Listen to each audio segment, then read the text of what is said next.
자, 저희는 이제 마지막 이슈로 한번 넘어가 보겠습니다. 여러분 보시면서요. 구독과 좋아요 알림 꼭 부탁드리도록 하겠습니다. 자, 아까 서두에 말씀드렸듯이 이재명이라는 사람이 가지고 있는 이 생각이라는 게 보면 언뜻 이야 참 굉장히 놀랍다. 어떻게 저렇게 자기만의 생각을 가지고 있을까? 그러니까 이런 어떤 위험성 제가 아마 예측을 하건데요. 앞으로 아마 대통령이 되더라도 꽤 이런 부분에 어떤 이야기들이 많을 겁니다. 오늘 지난번 그 유세동 중에 무슨 이야기를 했냐면 커피 한 잔을 8,000원에서 1만 원이 팔 수 있는데 원가는 120원이다라고 이야기를 한 게 있어요. 그러니까 이거야말로 경제를 조금 아는 사람이라면 이런 이야기를 쉽게 할 수 없을 겁니다. 그러니까 결국은 그래서 오늘 소상공인들 많은 분들이 이재명의 저 발언을 놓고 어마어마한 지금 반발을 하고 있어요. 아니 세상에 원가의 개념을 이 경제학 원리에도 좀 나오잖아요. 그 경제학이라든가 회계학이라든가 경영학 그 원론만 들어도 저런 무식한 발언을 할 수가 없는 거죠. 지금 TV 그 보면 자영업자들 뭐 컨설팅 해주는 그 TV 프로그램들 있잖아요. 네네네. 거기서 이런 게 나옵니다. 그 쭉 그 분석해주는 전문가가요. 여기 인건비가 한 달에 600만 원이나 드네요. 그러니까 그 업주가 그 식당 사장이 왜 이렇게 많이 들죠?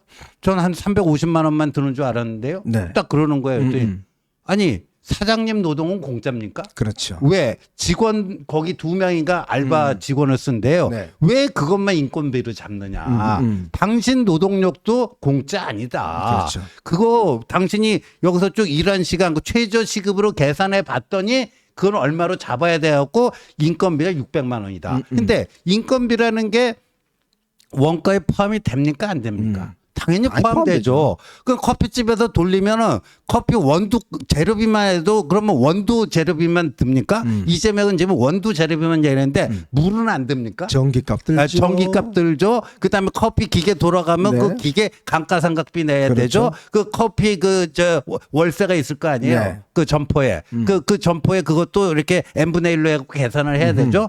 그 무식이 아주 그냥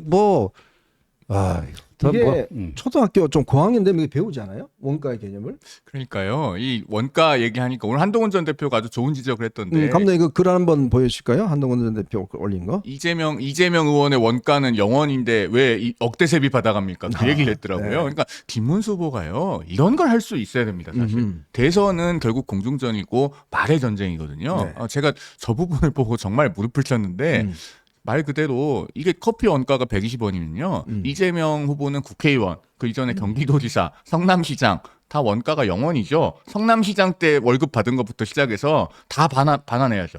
저 재밌네요 표현이. 이제 곧 이재명 민주당은 커피 특검하고 자영업자 줄탄에 가겠네요. 왜 원가 120원인데 더 많이 받았냐. 딱 저 부분을 지적하지 않습니까? 그렇죠. 그 앞에 것도 굉장히 재밌어요. 그 대장동, 백현동 사업 안 했을 거다. 네. 커피가 정말로 120원이면. 그러니까 뭐 이재명 후보는 맨날 뭐 본인이 대장동 공익환수 해가지고 단군일에 뭐 최대 치적 뭐 이런 식으로도 얘기하는데 그러면은 커피 가게를 한 10,000개 만들지 그러셨어요.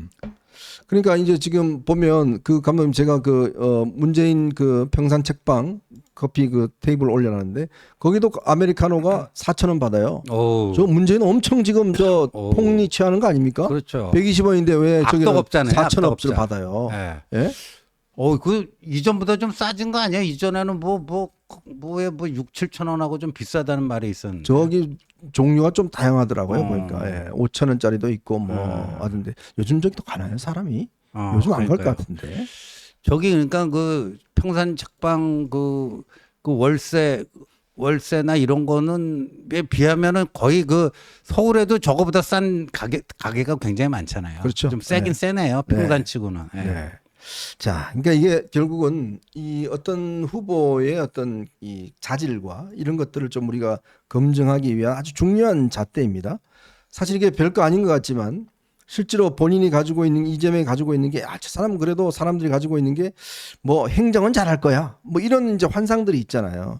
근데 이제 기본 인식이 보면 아까 우리 지원님도 이야기했던 아리백이라든지 뭐 커피 원가 이 얼마라든지 이런 게 보면 언뜻 이재명이 어떤 가지고 있는 그 근본 베이스 K KMBD. 엔비디아라든지 네. 뭐 나눠줘야 된다든지 네. 이런 게 보면 야, 이 사람이 이게 뭔가 좀 어떤 사고가 체계적으로 된 게 아니고 불쑥불쑥 튀어 들어간 뭐 그런 네. 게 아닌가 하는 생각이 들어요. 그러니까 좀 이렇게 날탕으로 뭐 이렇게 지식을 흡입을 한 것 같아요. 그때 네. 그때 필요에 따라서 그래갖고 약간 순발력이 있어갖고 잘 모르고 이렇게 들으면요. 그 이전에 보면 유시민하고 또 누구 저 빡빡머리 누구예요? 네. 도올. 도올. 예. 하고 셋이 그 삼자 토론하는 거 봤더니 이재명이 꽤 뭐 그런 사람들하고 뭐 입담에서 크게 밀리지도 않고 꽤 뭐 무슨 얘기 나오면 거기에 대해서 다 나름대로 자신의 의견을 뭐 얘기하면서 상당히 뭐 이게 그 지식의 어떤 그게 좀 정리가 돼 있는 것처럼 보여지는데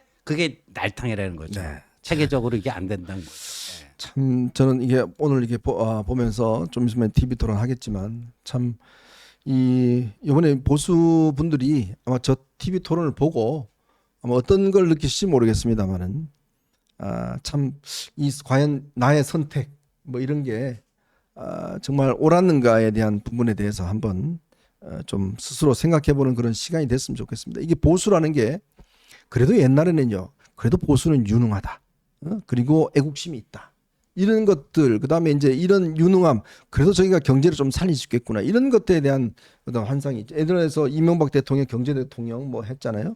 그러니까 그런 거 마찬가지로 그런 게 있었습니다만은 그래서 참 이 10년간의 공백을 깨고 나온 이 김문수 후보가 오늘 얼마나 참 저 이준석, 이재명, 틈바구니 속에서 대응을 할지 좀 솔직히 좀 걱정되는 대목이 너무나 많습니다.